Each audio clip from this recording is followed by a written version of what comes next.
Chapter 4. Then Eliphaz the Temanite answered, and said, If one attempts a word with you, will you become weary?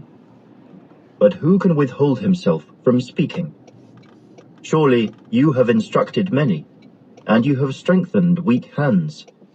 Your words have upheld him who was stumbling, and you have strengthened the feeble knees.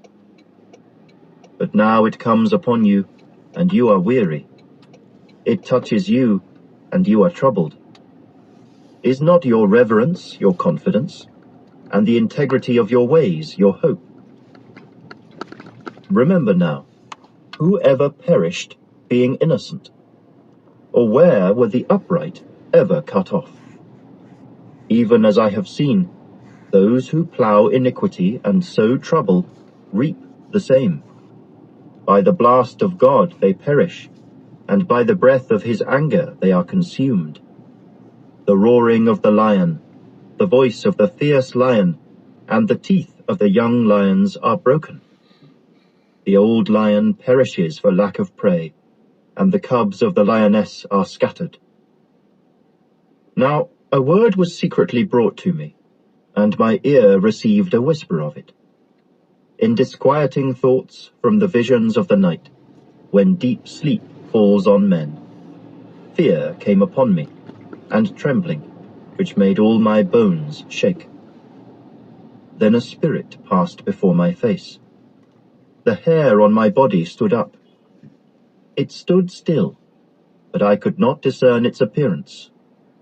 A form was before my eyes. There was silence.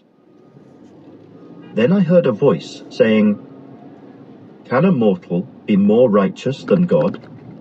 Can a man be more pure than his Maker? If he puts no trust in his servants, if he charges his angels with error, how much more those who dwell in houses of clay, whose foundation is in the dust, who are crushed before a moth? They are broken in pieces from morning till evening. They perish forever, with no one regarding. Does not their own excellence go away? They die, even without wisdom.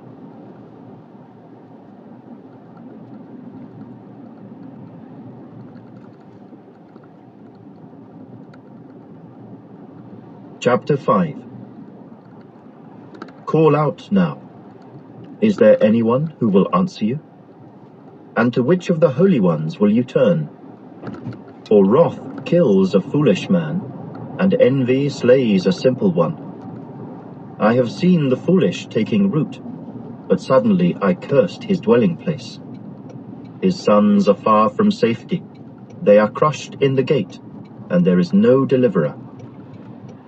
Because the hungry eat up his harvest, taking it even from the thorns, and a snare snatches their substance. For affliction does not come from the dust, nor does trouble spring from the ground. Yet man is born to trouble, as the sparks fly upward. But as for me, I would seek God, and to God I would commit my cause, who does great things and unsearchable, marvelous things without number. He gives rain on the earth, and sends waters on the fields. He sets on high those who are lowly, and those who mourn are lifted to safety. He frustrates the devices of the crafty, so that their hands cannot carry out their plans. He catches the wise in their own craftiness, and the counsel of the cunning comes quickly upon them. They meet with darkness in the daytime, and grope at noontime as in the night. But he saves the needy from the sword, from the mouth of the mighty, and from their hand. So the poor have hope, and injustice shuts her mouth. Behold, happy is the man whom God corrects. Therefore do not despise the chastening of the Almighty. For he bruises, but he binds up. He wounds, but his hands make whole. He shall deliver you in 6 troubles. Yes, in 7 no evil shall touch you. In famine he shall redeem you from death, and in war from the power of the sword. You shall be hidden from the scourge of the tongue, and you shall not be afraid of destruction when it comes. You shall laugh at destruction and famine, and you shall not be afraid of the beasts of the earth. For you shall have a covenant with the stones of the field, and the beasts of the field shall be at peace with you. You shall know that your tent is in peace. You shall visit your dwelling and find nothing amiss. You shall also know that your descendants shall be many, and your offspring like the grass of the earth. You shall come to the grave at a full age, as a sheaf of grain ripens in its season.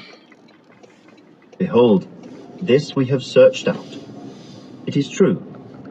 Hear it, and know for yourself.